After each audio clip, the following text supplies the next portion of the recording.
Howdy, my name is Brent Vela. I'm a PhD student in the Material Science Department at Texas A&M, and today I'm going to present on my work concerning Bayesian methods for thermal modeling of refractory alloys.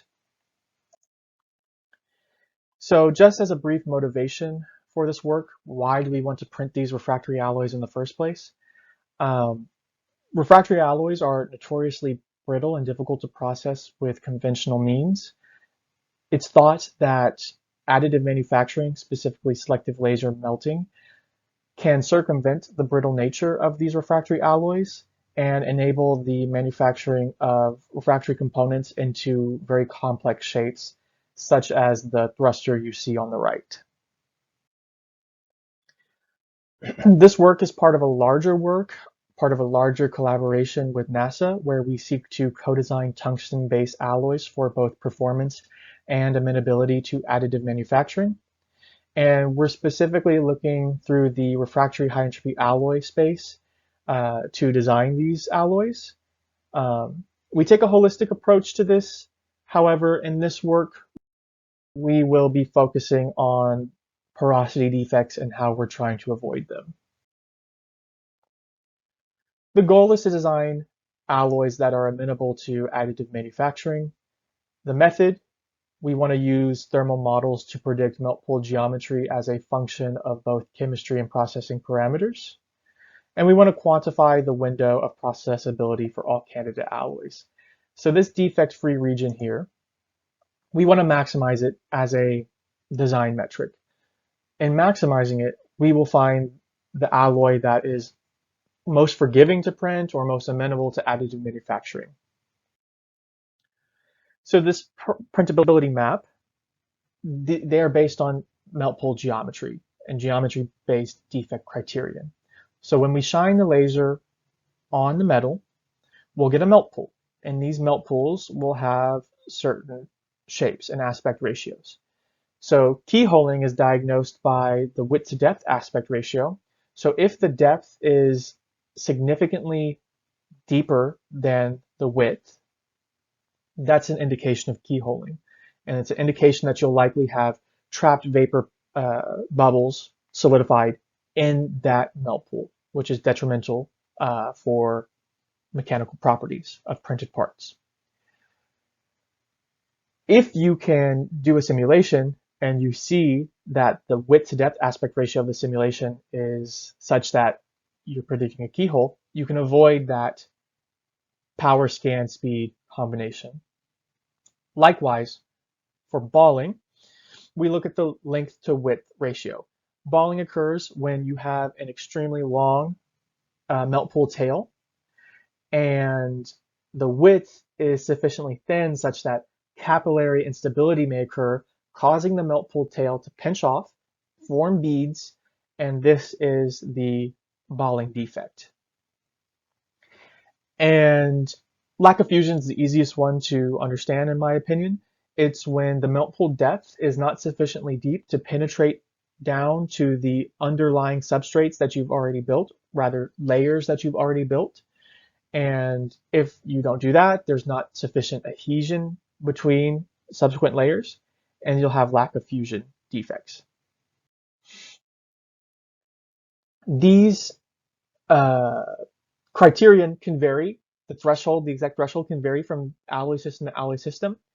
In this work, we use defect criteria that were determined using logistic regression on experimentally classified defects in 195 single-track experiments conducted on refractory alloys.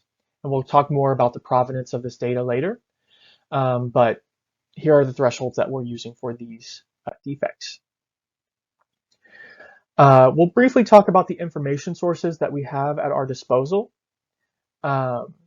We have the Eagar-Tsai model, which acts as our high throughput informative prior. So this is an analytical model. It's widely used in the welding community, and it acts as just a first approximation to how melt pool dimensions vary as a function of chemistry and processing parameters, and therefore how printability will vary with chemistry and processing parameters. We will not use Thermocalc's additive manufacturing module in this work. However, We do have it at our disposal. It's an FEM-based model built on top of Moose, the multi-physics framework, and we highly recommend it. It's very user-friendly. Like I said, we're going to focus on extracting the physics from the Eagar-Tsai model in this work and using Bayesian methods with this physics. The ground truth, what we will compare the machine learning models that we develop in this work, is the single track experiments on refractory solid substrates. Criticism of this could be, well, if you're not using powder, it's not really representative of how it will actually be, what the melt pool dimensions will actually be during additive manufacturing on powder. Agreed. However, it's very difficult to powderize a single refractory high entropy alloy composition, especially a custom one. And in this work, we have 16. So just as a screening for printability, we will use these solid substrates. So on these compositions, we do single track laser experiments, and each composition gets 13 or about 13 single track experiments with different power and scan speeds. So here is where we chose this design of experiments in the power scan speed design space. And we chose this based on the printability maps generated using Eagar-Tsai, so our prior printability maps. Why did we choose this? Well, we want to interrogate the decision boundaries, the defect boundaries generated with the Eagar-Tsai model. For example, these experiments probing, interrogating this decision boundary are a lot more valuable than doing any experiment down in this bottom right corner, because it's likely that that will be lack of fusion anyway. So by doing this design of experiments, we can better determine, make use of the limited experiments that we can perform. Here are the 16 compositions, refractory high entropy alloy compositions that we are using in this work. Unfortunately, we do have to keep them obfuscated. They will be published at a later date, but because this is an active project with NASA, we can only tell you the amount of tungsten in these alloys. And you can see there's a significant amount of tungsten in these alloys. And we'll give you the binary alloy. I'm sure you can infer the composition of the binary. We have 195 single track width measurements in our experimental database, and we have 58 single track depth measurements in our experimental database. We have less depth measurements because it's a lot harder to extract this information because you have to cross-section the sample, and you have to polish the sample, and you have to take an SEM of the sample, as opposed to just using an optical microscope for width and just looking at the top of the melt pool. So just a brief benchmark. We'll ignore TCAM for now, but ET has acceptable accuracy for melt pool width. You can see the parity plot comparing predicted width and experimental width. We do see issues with the ET model when comparing to depth predictions. For low energy input, the predictions are fine, but for high energy inputs, we do see a plateau in melt pool depth predictions. And this is known. This is due to the lack of evaporative physics in the ET model, which is responsible for the recoil pressure, which is responsible for the depressed melt pool. This is known by the community. It's a known issue with the ET model. I will note that the TCAM module now has a keyholing mode. It's able to account for this physics. We won't be addressing that in this work, but it's good to know. So to repeat, for low energy input, low linear energy density simulations, we have good agreement with experiment. But when we get to high energy input, that's where we have an issue with depth in particular. There's still a need for recoil pressure physics. We can correct this lack of physics using Bayesian methods. So now we'll get into the statistics and machine learning aspect of this work. We use Gaussian process, which is a non-parametric Bayesian regressor. Technically, it is an infinite dimension normal distribution, and it's infinite normal distributions in this 1D case along this x-axis. So each one of these little dx slices is a normal distribution. So essentially, given data and a covariance kernel, which we'll talk about, but given data, we will be interpolating and extrapolating normal distributions. This is nice because this quantifies uncertainty and it can tell you when you're confident in your prediction or not confident in your prediction. So just to really drive this point home, what we mean by normal distributions, what do you mean the output of a Gaussian process, the prediction of a Gaussian process is normal distribution? If we were to change the view at which we're looking at this regressor, so I've literally taken the picture and just kind of tilted it. If you take a dx slice, each one of these little slices is its own normal distribution. And a normal distribution has a mean and it has a standard deviation. The more uncertain you are in your prediction, like here, you'll have a wider standard deviation. The mean is the prediction proper from this model, and the uncertainty in that prediction can be quantified as the standard deviation. Normal distributions are nice, we like them. First of all, because we have all the math, or most of the math, figured out for these normal distributions. Our acquisition functions are tuned for these normal distributions generally, so that's nice. But what's also nice is that normal distributions can have priors in the Bayesian paradigm, and normal distributions can be jointly distributed. So what does that mean? A normal distribution can have a prior. You can have a prior belief about the mean and standard deviation of a normal distribution, and you can update that prior belief given data. So if you have data sparse conditions, this is very, very useful because you're incorporating prior knowledge, which may be subjective, but nonetheless, you can incorporate expert prior knowledge in your predictions via the prior. Another way to incorporate experts' opinion and prior knowledge is via the covariance function. So, for example, if you consider a 2D Gaussian bell curve, if you know the marginal distribution of one variable, you can kind of infer, and you know the correlation between the two variables. You can infer the other distribution, right? So that tells you how x is correlated with x prime. So we can take this into the regression case, make it a Gaussian process regressor. We'll have a prior mean function, and we'll have a covariance function. So, as stated, Gaussian processes can have a prior mean function. They're defined by a prior mean function, and they're defined by a covariance function, also known as a kernel, and I'll use the term kernel throughout. So the prior mean function tells you what will your prediction be when you are in a region in the domain where you don't have many predictions or have many observations or no observations at all. And the kernel will tell you, well, how is x correlated with any other point x in this design space? That, in other words, tells you how you interpolate and how you extrapolate, kind of how you will interpolate between points and how you'll extrapolate between points. What's the shape of the function that you're assuming? I will visually show what the effect of both of these.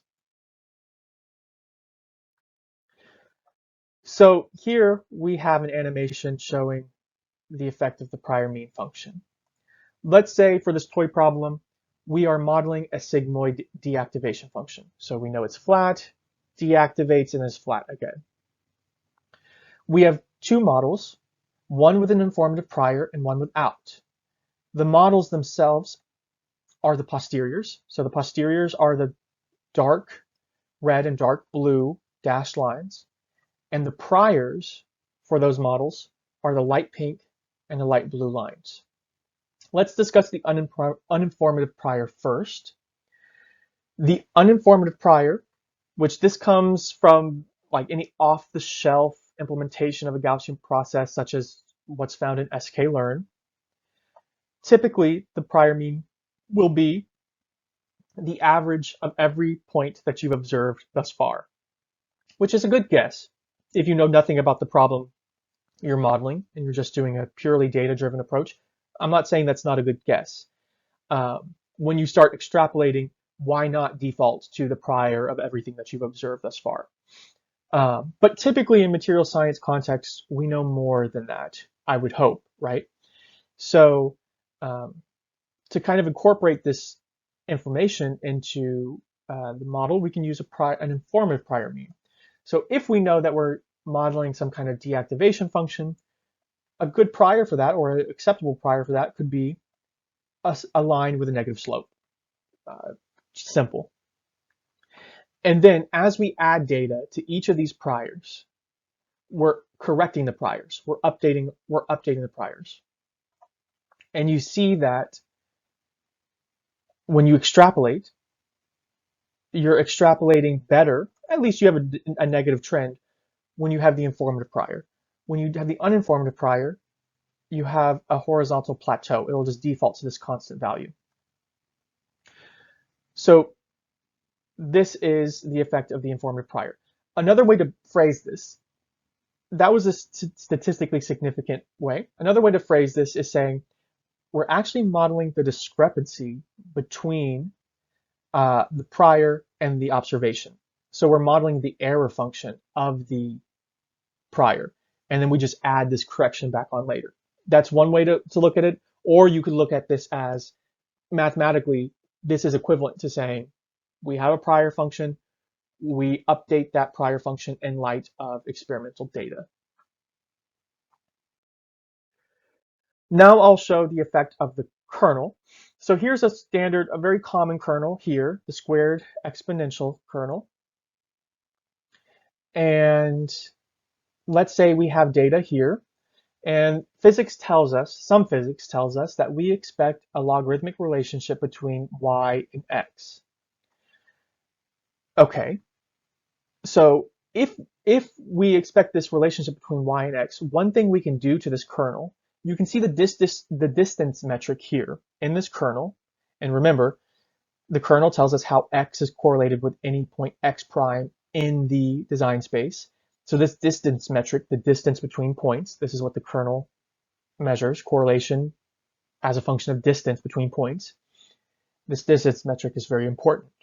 So if we can modify and tweak the distance metric, we can incorporate physics, known physics, into this kernel. So here, what I've done is I've just applied a log transformation to x and x prime. That changes the distance metric. So we're expecting a logarithmic relationship between x and x prime. That's the statistically significant way to look at this. Another way to look at this, it's equivalent to just applying a log transform on x, and you've linearized your data. So this is essentially feature engineering, which is incredibly important in machine learning. But it also has, in this context, it has significance in a statistical significance to Gaussian process regression.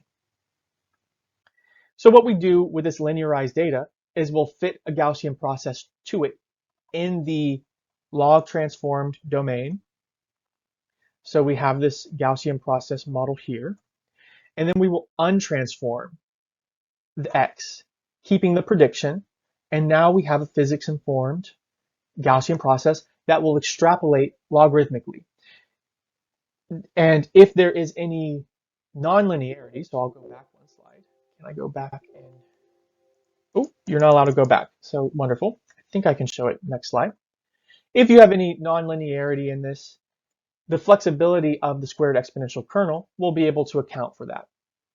Okay, let's compare the naive RBF. This is the same name as a squared exponential radial basis function. You can see that with this very standard kernel, this is typically what people use when they're using Gaussian process regression for the first time, or if you're first approaching a problem, this is what you'll use. You can see that, yes, it fits the data, but then when you extrapolate, the uncertainty increases, and you're going to default to your uninformative prior, if we remember. And that uninformative prior, if you were to extend x, you'll see that it'll just be a horizontal line. That uninformed prior will just be the average of all these observations. Okay, so that's with the standard vanilla Gaussian process. If we look here,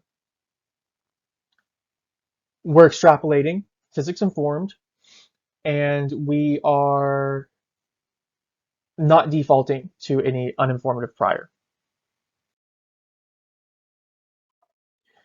So what we'll do for the ET model is we'll extract the physics from the ET model, and we'll apply these methods, right? So for the prior, what we'll do is wherever we want to make a prediction, we'll first predict using the ET model, and then we will correct that prediction using the discrepancy prediction from the Gaussian process, aka we will have our prior from the ET model, and we'll update that prior wherever we have experimental data. I hope. And then for the kernel, so we've queried the ET model everywhere here, but for the kernel, what we'll do is we'll just look at the general relationship between inputs and outputs. So here, for these constant scan speeds, we can look at how the ET prediction for depth varies as a function of power. And you see that we have an approximate logarithmic relationship, which is convenient. And we can do the same for width as well. And then we'll do the same for power. At constant power, we will vary scan speed, and we'll see, again, we have approximate logarithmic relationship, just with a negative coefficient. This is nice, and we can apply that in our kernel very easily, just by applying log transforms on our data on power and scan speed. And again, we'll do the same for melt pool width. It is the same ET predicts the same logarithmic relationship for depth and width as a function of scan speed and power. So the goal of this work is to investigate the effect of altering the prior mean and the kernel, so this and that. In future work, we'll try the combination of both. They're not really amenable to changing at the same time without further consideration, so for now, we'll do them separately. Okay, so let's just look at what this prediction will be like for a single alloy if we're using the kernel method. So squares are the test data, and circles are the training data. So we've given the model the training data, and we're trying to see how well the model performs on the test data. They have the same kernel. So this is a dot product kernel with an RBF and white noise kernel, and this is a dot product kernel with an RBF and a white noise kernel. The only thing that's different is that I've applied a log transform to the data here, and I haven't here. And you can see for the same data, you have a less physical prediction. This looks more physical. You would expect as power increases, the melt pool width would also increase. As scan speed increases, there's less dwell time on the laser on the substrate, so the width will decrease as well. This is intuitive. Here you have some non-monotonicities that don't really make sense. Here you have a high width, and then as you increase the power, the width will decrease. It doesn't really make sense in the context of physics informed, right? Doesn't seem physics informed. So that was the kernel method. You can see we had a more structured prediction. Now we'll do the prior mean method. So for this example, ET is our prior belief for depth. So this is the ET model. You can see here. The background is the ET model. We've overlaid the test data and the training data. And you can see that there's minor discrepancy between our prior and experiment. It means the ET model is a good model in general for these low power input regions. But you can see, as we saw before, this is red. The experiment is red, so the background should be red. This is our prior, so we haven't shown the model our test data yet. So pay attention here and rewind if you need to, because we're going to go from the prior to the posterior. So now you see that we're in agreement. And you can rewind that. I would go back I can't go back in the recording. In this posterior, we're essentially forcing the prior to be corrected such that it's in agreement with the training data, and now we will extrapolate, right? So we have a much better prediction in this case. We can compare.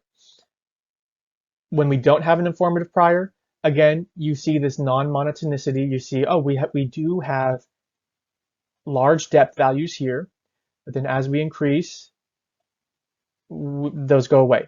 Here, we have less of that monotonicity, or non-monotonicity rather. That's great. We demonstrated our machine learning methods, and now we'll just briefly talk about how we will benchmark these methods. In this work, we do two benchmarking methods that are both very important. In the first case, we have we're benchmarking as a way to interpolate printability on a single composition. This represents the case where we have a single alloy and we have limited powder, and we would like to get the most out of out of that powder, out of most experiments. So we can't. It's not feasible to do a grid of power and scan speed, but we can do an intelligent design of experiments to benchmark this. Sorry, not to benchmark, but to get the most out of these experiments, rather. And we'll basically what we'll be doing is for a single alloy, we will interpolate printability, and we'll look at the test single track data based on the training data. For the second case, we will benchmark within the chemistry space for multiple alloys. So this is the design case where we have done single track experiments on alloy 1, 2, 3, 6, and 7. And now we want to extrapolate printability along the chemistry axis.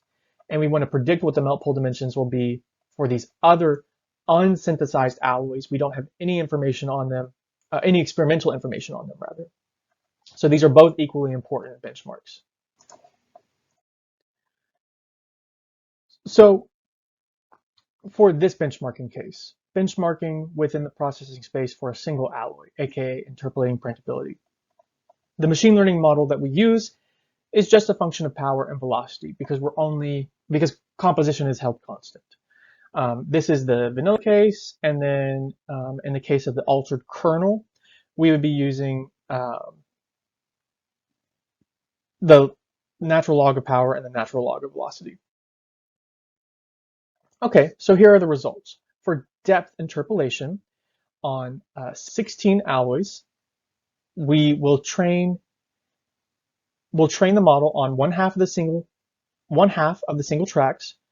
We will evaluate on a single alloy out of these 16. We'll go through these 16, record the Spearman rank order coefficient and the mean absolute percentage error, and then we will do that 200 times, and then we'll average these results. So why do we use, it's evident why we use mean absolute percentage error. This is a common discrepancy metric, and it's good to compare between different models. But why do we use the Spearman rank order coefficient? Well, we're using this because in design, it's important to consider rank ordering. But also, if you think about overfitting with machine learning models, if you have a model that has really good discrepancy metrics, but it has very poor rank ordering metrics, this is an indication that your model is overfit. So in machine learning model, you want both of these to be acceptable. And you can see that if you were to look at each of these models, we can say that the prior mean has the higher median for all of these. We could say that maybe the kernel and vanilla, with regarding to the kernel method and the vanilla method, with respect to mean absolute percentage error, they have similar medians, similar spreads. So these are not these are just based on the median and the spread, how we're ranking these. And you can see when we do width interpolation, we see similar results. This is best, second, close second, and then third. Has a wider spread. So the physics-informed models have slightly higher median values for rank ordering, and they have slightly narrower spreads, meaning it's good, and given how you split the data, it's consistently good. So it's resistant to any, it's resistant to any lucky data sets or unlucky data sets. And then we see here the discrepancy metric. The prior mean function has by far the best discrepancy metric and spread, followed by the kernel method, followed by vanilla. And now we're going to go to the interpolation case. So just as a reminder, we train on, we give single track data, all the single track data for compositions, and then we predict on other compositions. So in this case, the features used during Gaussian process regression are the thermophysical properties and the processing parameters, so power and velocity. These are the inputs to the Eagar-Tsai model. So that is to say, these are the thermophysical properties that dominate the heat transfer equation. You may be able to do some feature engineering to get better features, but for this method, just to prove that, or just to demonstrate the Bayesian method here, these features are sufficient. And then we will also, in the case of the altered kernel, we'll just change the processing parameters, ln of power and ln of velocity. For width extrapolation, we see that these all perform pretty similarly. If you look at the y-axis here too, they perform very similarly with regard to the mean, but the prior, with regard to the median rather, the median value here. But the prior mean method has the smallest spread, meaning it's good and it's more consistently good. Here you can see the prior mean method with regard to the mean absolute percentage error performs very well, followed by the kernel, followed by the vanilla model, which has a wide spread. And again, just as a reminder, you have to look at both of these. You can't look at these in absence of each other, right? So you have to have acceptable Spearman rank ordering coefficient and acceptable mean absolute percentage error to have a good model. In the case of depth extrapolation, we see that the kernel has the better rank ordering coefficient, followed by the prior mean, followed by the vanilla. And then if you look here, I would say these are pretty similar themselves, but prior mean has a slightly lower mean absolute percentage error, and it has a slightly lower spread, followed by kernel. And then you see for the vanilla case, it's larger spread, higher error. So in any case, we've shown that when you incorporate physics into these Gaussian process regressors, be it via the kernel or the prior mean function, you get a consistently better model, which is what you would hope with scientific, physics-informed machine learning. So now that we've proven that these methods are valuable, I will talk about how we use them. So let's see. We'll construct printability maps with them. And for example, at this power and scan speed combination, we will do a simulation with this now Bayesian updated thermal model, get the melt pool dimensions, and then we will look at the melt pool dimensions, and then we will say, is this aspect ratio between width and depth, is it greater than 2.9 or not? If it is, we will classify it as balling. We'll do that for every single pixel here, right? And we will do the same process. Is the depth sufficient to avoid lack of fusion, right?